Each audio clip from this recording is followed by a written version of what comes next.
അപ്പോൾ നമ്മളുള്ളത് ഈ ഒരു ഗ്രാമപ്രദേശത്തെ അടുത്തൊരു സ്ഥലമായിട്ടുള്ള മരുതാ നദി അയ്യമ്പാളയമാണ് ഈ സ്ഥലത്തിൻ്റെ പേര്. മരുതാ നദി ഡാം, ആ ഡാം കാണാനാണ് നമ്മൾ പോകുന്നത്. ചുറ്റും മലകളാൽ ചുറ്റപ്പെട്ട ഒരു ഡാമാണ്. നമുക്ക് മേളിൽ കയറിയിട്ട് കൂടുതൽ വിശേഷങ്ങൾ നോക്കാം.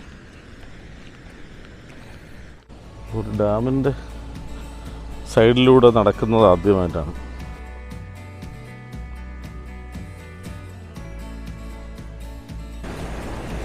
ചുറ്റും മലകളാൽ ചുറ്റപ്പെട്ട ഒരു ഡാം.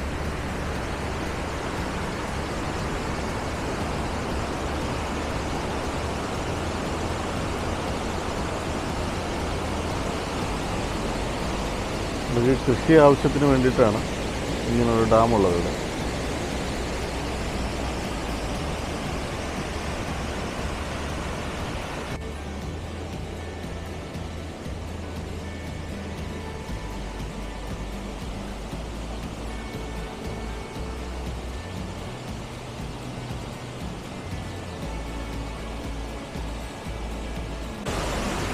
ഇത്ര അടുത്ത് നിന്നൊക്കെ ഒരു ഡാം കാണുന്നത് ആദ്യമായിട്ടാണ്.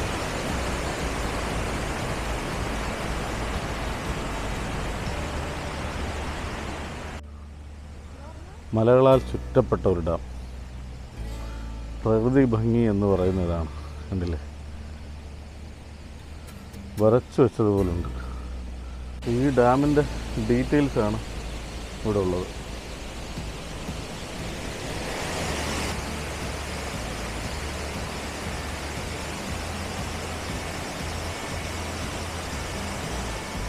നമ്മൾ ഇന്നലെ രാത്രി ഇവിടെ വന്നിട്ടുണ്ടായിരുന്നു.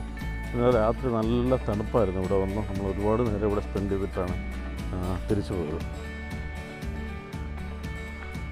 രാത്രിയും വളരെ ഭംഗിയായിരുന്നു ഇവിടെ കാണാൻ.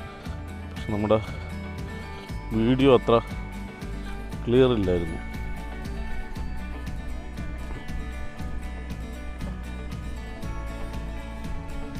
എന്ത് മനോഹരമായ വ്യൂ ആണ്. ചുറ്റും ചുറ്റും മലകളാൽ നിറഞ്ഞ ഒരു ഡാം. ഈ മലയുടെ അപ്പുറത്ത് കാണുന്നത് കൊടൈക്കനാലാണ്. അപ്പോൾ ഇവിടെ വന്ന് നമ്മൾ ഷൂട്ട് ചെയ്യുന്ന സമയത്ത് കൊടൈക്കനാൽ അടുത്താണെന്ന് അറിയാൻ സാധിച്ചു. അപ്പോൾ അങ്ങോട്ടൊന്ന് പോകാൻ തീരുമാനിച്ചിട്ടുണ്ട്. ഡാമിൻ്റെ ഒരു സൈഡിലായിട്ട് കാണുന്ന ഇതുപോലുള്ള തോണികൾ, എന്താ തോണിയെന്ന് എനിക്കറിയില്ല. ഇതുപോലെ ഉപയോഗിക്കുന്ന ഇവിടുത്തെ ഡാമിൽ നിന്ന് മീൻ പിടിക്കാൻ വേണ്ടിയിട്ടാണ്. അപ്പോൾ മീൻ പിടിക്കുന്നത് വെച്ച് കഴിഞ്ഞാൽ ഇത് ഡാമിൽ നിന്ന് ഒരു കോൺട്രാക്റ്റ് എടുത്തിട്ടുണ്ട് ആൾക്കാർ. ഒരു വർഷത്തേക്കോ 2 വർഷത്തേക്കോ ഇതെന്നുള്ള മീനിനെ അവർ പിടിക്കുക എന്നുള്ളത്. അതും ഇവിടുത്തെ ഒരു ബിസിനസ്സാണ്. ഇവിടെ ഒന്നും മൊബൈൽ നെറ്റ്വർക്കോ അങ്ങനെ ഒന്നുമില്ല ഇതിനിവിടെ. അപ്പോൾ അതുകൊണ്ട് തന്നെ നമുക്ക് സമാധാനമായിട്ട് ഇരിക്കാൻ പറ്റുന്ന ഒരു സ്ഥലമാണ്. പിന്നെ ഞാൻ നേരത്തെ പറഞ്ഞ പോലെ തന്നെ ഇവിടുത്തെ പ്രധാന കൃഷി എന്ന് പറയുന്നത് തെങ്ങും മാവുമാണ്. കൂടുതലും ഇവിടെ കാണുന്നത് തെങ്ങിൻ തോട്ടങ്ങളാണ്. ഇവിടെ നമ്മൾ വിചാരിക്കും ഇത്രയും ഒരു ഗ്രാമത്തിൽ തെങ്ങിൻ്റെ തോട്ടത്തിനൊന്നും അധികം വിലയൊന്നും ഉണ്ടാകത്തില്ല. പക്ഷേ ഇവിടെ 1 ഏക്കർ സ്ഥലത്തിന് 35 ലക്ഷം രൂപ വിലയുണ്ട്. നമ്മളിവിടെ നോക്കിയാൽ കൂടുതലും കാണുന്നത് തെങ്ങ് തന്നെയാണ്. നമുക്ക് ശ്രദ്ധിച്ചാൽ കാണാൻ പറ്റും. ഇവിടെ നിൽക്കുമ്പോൾ തമിഴ്നാട്ടിൻ്റെ ഒരു ഫീലൊന്നുമല്ല, കേരളത്തിൽ നിൽക്കുന്നൊരു ഫീലാണുള്ളത്.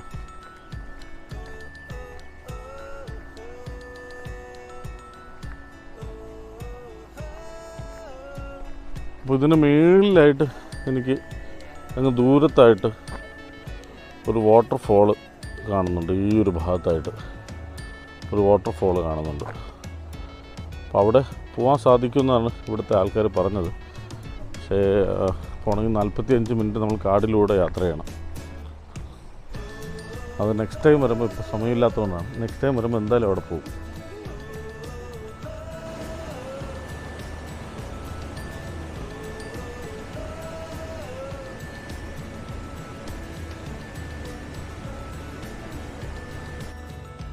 അപ്പോൾ ഇത്രയൊക്കെ തന്നെയാണ് നമ്മുടെ ഈ ഒരു ഡാമിൻ്റെ വിശേഷങ്ങൾ.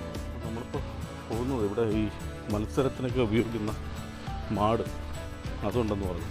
അതിനെ കാണാൻ വേണ്ടിയിട്ടാണ്. ഈ നമ്മൾ റൈറ്റ് സൈഡിൽ കാണുന്നത് ചോളമാണ്. ചോളം കൃഷിയും അവിടെ ഉണ്ട്. ഞാൻ നിൽക്കുന്നത് ഏറ്റവും ഒരു ഉൾഗ്രാമത്തിലാണ്. അപ്പോൾ മാവും തോട്ടവും ഇവിടെ പോർ കോഴികൾ ഡിഫറെൻ്റ് ആയിട്ടുള്ള സാധനങ്ങളുണ്ട്. അതെന്തൊക്കെയാണെന്ന് നോക്കാം. കുറേ കോഴിയും ഇതൊക്കെ കാണുന്നുണ്ട്. ആ വണക്കം അയ്യാ.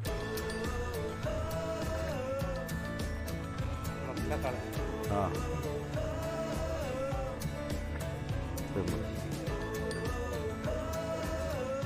ഇവിടെ മത്സരത്തിനൊക്കെ ഉപയോഗിക്കുന്ന കാളയാണ്.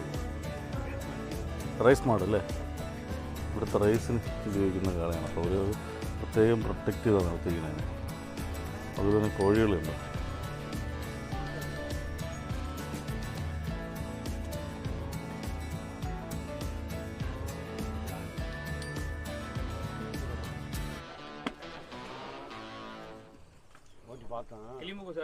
ആ കിളിമൂക്ക്. ആമാ ആമാ. ഇതൊരു പ്രത്യേക ടൈപ്പ് കോഴികളാണ്. കാരണം ഇതിൻ്റെയൊക്കെ മുഖത്ത് നമ്മൾ സാധാരണ കോഴികളെ പോലെയല്ല, കിളിമൂക്കെന്നാണ് പറയുന്നത്. കിളിയുടെ മുഖം പോലെയാണ് ഈ കോഴികളുടെ മുഖം കാണുന്നത്.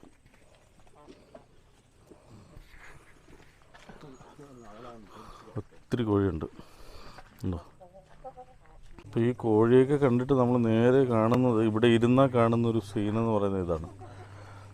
എന്ത് മനോഹരമല്ലേ. അതാണ് ഗ്രാമം എന്ന് പറയുന്നത്, ഗ്രാമത്തിൻ്റെ നന്മ എന്ന് പറയുന്നത്. അത് ഇവരുടെ ഓരോരുത്തരുടെയും പെരുമാറ്റത്തിൽ തന്നെ ഉണ്ട് എന്നുള്ളതാണ്. എന്തൊരു റെസ്പെക്റ്റാണ് അവർ നമുക്ക് തരുന്നത് നമ്മളവർ കാണാൻ വന്നപ്പോൾ തന്നെ.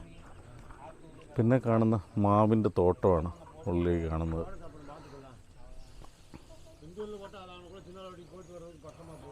ഇപ്പോൾ കോഴിക്ക് വേണ്ടിയിട്ടുണ്ടാക്കുന്ന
ஒரு மாடு எவ்வளோ வரும்? இந்த மாடு விற்று 90,000. 90,000 ரூபாய்க்கு. இந்த மாடு லட்சத்தை தாண்டி. அப்படியா? 1.25 லட்சம் கேட்டாங்க. ശിവഗംഗ ഡിസ്ട്രിക്റ്റിലെ ഫസ്റ്റ് വന്നു സാറേ. ഈ ഗ്രാമത്തിൻ്റെ സ്കൂളാണ് ഈ കാണുന്നത്. അപ്പോൾ ഈ ഗ്രാമത്തിലെ സ്കൂൾ കാണുമ്പോൾ തന്നെ നിങ്ങൾക്ക് മനസ്സിലാവും ഈ ഗ്രാമം എന്തുമാത്രം ഉള്ളിലാണെന്നുള്ളത്. ഇതാണ് ഈ ഗ്രാമത്തിൻ്റെ സ്കൂള്.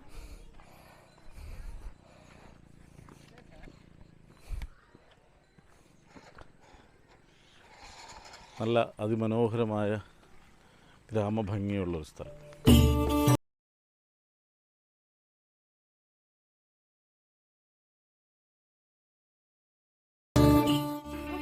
അപ്പോൾ ഈ നാട്ടിലെ കുറച്ച് രാത്രി യാത്ര. അപ്പോൾ രാത്രിയിൽ ഇവിടുത്തെ ആൾക്കാർ ഇവിടേക്ക് രാത്രിയാണ് മാർക്കറ്റൊക്കെ ഉണരുന്നത്. അപ്പോൾ ഇവിടുത്തെ രാത്രി യാത്ര അങ്ങനെയുള്ള സംഭവങ്ങളൊക്കെയാണ് ഇപ്പോൾ നമ്മൾ നോക്കുന്നത്. ഇതാണ് ആ ബസ് സ്റ്റാൻഡ്. ഇത് ബസ് സ്റ്റാൻഡ് ഇല്ല, ഇത് ബസ് സ്റ്റാൻഡ്. ബന്ധപ്പെട്ട് കുറച്ച് இந்த சின்ன சின்னதாக கடை இருக்குல்ல, எத்தனை மணி வரை இருக்கும் இந்த கடை? 10 மணி வரை இருக்குது. 10 மணி வரை. இந்த ரெண்டு கடை மட்டும் 12 மணி வரை இருக்குது. ஆமாம், இந்த ரெண்டு கடையா? இந்த கடை இந்த கடை. ஆமாம், ഇപ്പോൾ രണ്ട് കടയും 12 മണി വരെയും ബാക്കിയുള്ള കടയിലൊക്കെ 10 മണിക്ക് അടയ്ക്കും. അപ്പോൾ ഇതൊരു ചെറിയൊരു മാർക്കറ്റാണ്, അതായത് ചെറിയൊരു ബസാർ. ഈ ഇങ്ങനെയുള്ള ചെറിയ ചെറിയ കടകളാണ് ഇവിടെ ഉണ്ടാവുക. പിന്നെ ഇവിടുത്തെ ഒരു രീതി എന്ന് പറഞ്ഞാൽ രാവിലെ ആൾക്കാർ ജോലിക്ക് പോകും, വൈകുന്നേരമാണ് സാധനങ്ങളൊക്കെ മേടിക്കാൻ വേണ്ടി ഇറങ്ങുന്നത്. ഇടയ്ക്കിടയ്ക്ക് ചെറിയ ചെറിയ സ്ട്രീറ്റ് വിളക്കുകൾ എരിയുന്നുണ്ട്. ഈ സ്ട്രീറ്റിൻ്റെ പ്രത്യേകത നമ്മുടെ നഗരത്തിൻ്റെ യാതൊരുവിധ ബഹളങ്ങളോ ഒന്നുമില്ല. ഇടയ്ക്കിടയ്ക്ക് ഒരു 1-2 ബൈക്കുകൾ പോകുന്നതല്ലാതെ കുറച്ച് ആൾക്കാരുടെ ഒച്ചയുമല്ലാതെ വേറെ യാതൊരുവിധ ശബ്ദ കോലാഹലങ്ങളുമില്ല. പ്രകാശം കൊണ്ട് നിറയുന്ന നഗരങ്ങൾ. അതായത് രാത്രിയായാലും എപ്പോഴും നമുക്ക് രാത്രി ഉറങ്ങണമെങ്കിൽ നല്ല ഇരുട്ടുണ്ടാവണം. അതായത് വെളിച്ചം ഒട്ടും തന്നെ പാടില്ല. എന്നാലാണ് സുഖനിദ്ര ഉണ്ടാവുക എന്നാണ് ശാസ്ത്രം പറയുന്നത്. ഇത് കാണുമ്പോൾ അത്യാവശ്യം വേണ്ട വെളിച്ചം മാത്രമേ ഈ സ്ട്രീറ്റുകൾക്കും ഈ നാടിനും ഉള്ളൂ. രാത്രി ഉറങ്ങാനുള്ളതാണ് എന്ന് അവർക്കും അറിയാം. ഇപ്പോൾ സമയം ഏതാണ്ട് 8:30 മണിയായി രാത്രി. എല്ലാ വീടുകളും നിശബ്ദതയിലേക്ക് മൂക്ക് കുത്തിക്കഴിഞ്ഞു.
ഒരു മാർക്കറ്റിലേക്കാണ് അടുത്ത നമ്മുടെ യാത്ര തുടങ്ങിയത്. മാർക്കറ്റും ഈ തമിഴ്നാടൻ മാർക്കറ്റൊക്കെ എങ്ങനെയാണെന്ന് കണ്ടറിയാം. അപ്പോൾ ഞങ്ങൾ മാർക്കറ്റിലേക്ക് പ്രവേശിച്ചു. മാർക്കറ്റിലൂടെ ഉള്ള യാത്രയാണ്. ഇവിടെ ആൾക്കാർ മാസ്കൊന്നും ഉപയോഗിക്കുന്നില്ല. നമ്മളാണ് മാസ്കൊക്കെ ഉപയോഗിച്ച് തുടങ്ങി. ആൾക്കാർ അതിശയത്തോടു കൂടിയാണ് മാസ്കൊക്കെ നോക്കുന്നത്. എന്താണ് പച്ചക്കറി മാർക്കറ്റ്. തക്കാളി എവിടെ 80 തക്കാളി. 80.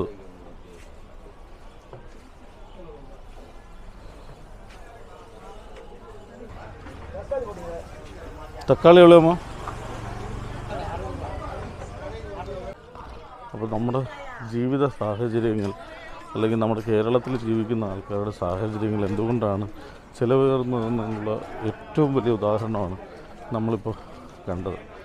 തക്കാളിക്ക് നമ്മൾ അവിടെ 140 രൂപ കൊടുക്കുമ്പോൾ ഇവിടെ 60 രൂപയാണ്. എന്നിട്ട് അവർ 5 രൂപ കുറച്ച് നമ്മൾ 2 കിലോ മേടിച്ചപ്പോൾ 115 രൂപയെ മേടിച്ചുള്ളൂ. അപ്പോൾ നമ്മൾ ആലോചിച്ച് നോക്കുക, നമ്മളൊന്ന് ചിന്തിക്കുക, നമ്മുടേതായിട്ടുള്ള രീതിയിൽ ഈ ഒരു വ്യത്യാസം തന്നെ നമ്മളെ എന്തിലേക്കാണ് ചൂണ്ടിക്കാട്ടുന്നത്.